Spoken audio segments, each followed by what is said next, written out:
What does it mean to be Indigenous, living in a frontline community? When the land is disappearing, threatening to take you and your culture with it.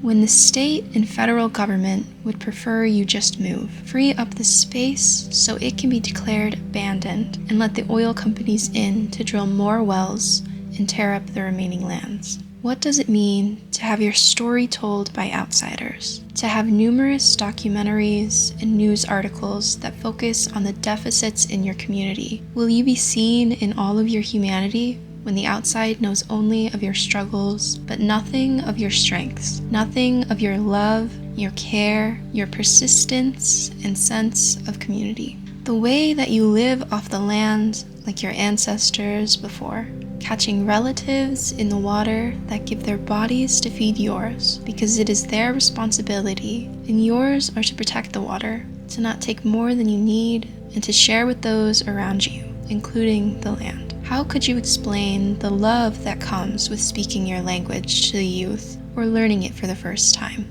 Running cultural camps to ensure that traditions are passed down, memories are made, and relationships are nurtured between relatives, land, and water. How could I, as a visitor, even begin to explain all that I experienced during a week-long visit?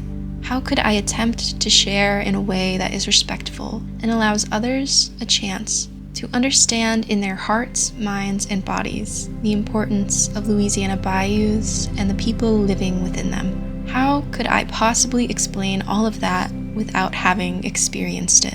We came to Louisiana as an Indigenous group of summer interns to study climate change and coastal resilience, and we observed the ways in which human-related activities have altered the relationships between people and their environment.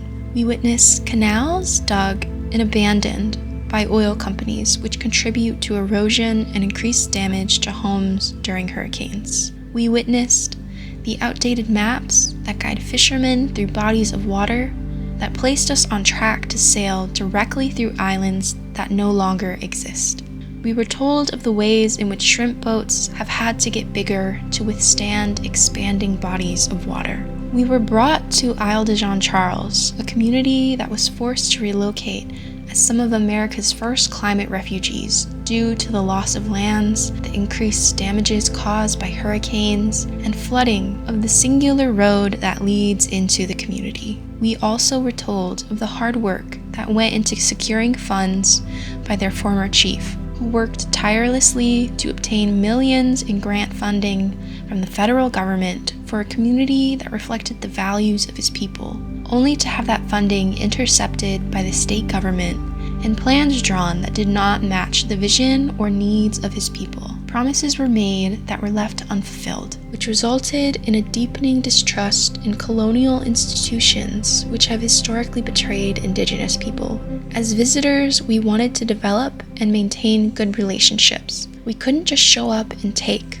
We also had to give what we could. For us, this meant we put in some work for the communities we visited with a couple of service projects. First, we assisted in building a solar panel for the Pointe-aux-Chênes Tribal Community Center. This center was built to withstand hurricanes and thus far has stood strong. It has provided the community with space to create a greenhouse, a backyard garden, a meeting place for the tribe, and a location for cultural camps that help connect youth with their ancestry. Second, we bagged oyster shells, which are then stacked in the water to create barrier reefs that provide habitat for oyster larvae and protect the land from erosion. Throughout our time in Louisiana, we got a chance to learn about the different strategies and technologies used to slow down the loss of land, and possibly even recreate land. These strategies include backfilling, or putting the disrupted land from canal excavations back into the canal,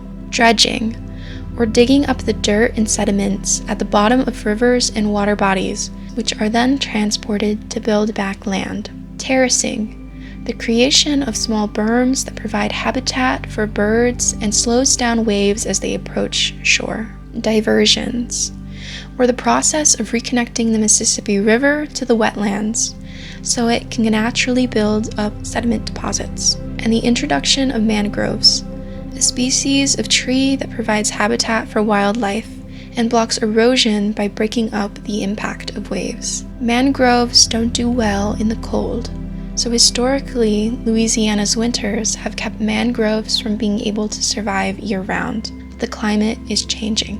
There are pros and cons to these strategies, but all hands are needed on deck. So a variety of actions, many different types of thinkers and people must all work together to protect the land, people, and future generations. So look, this is what's happening out here. There's a community, there's people here that lives off the land, that love this land.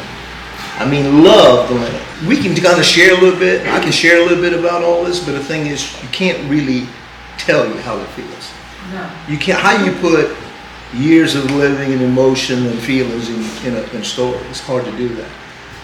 Let's talk about our longevity in this region. 5,000 years in coastal Louisiana. We're still here. We're still indigenous. Look for the life that we're still living. That takes strength. I would never trade what I have here, what I've enjoyed all my life. And when you care about the land and the people and the community, it's life changing. That's what it is. It's life changing. Life changing.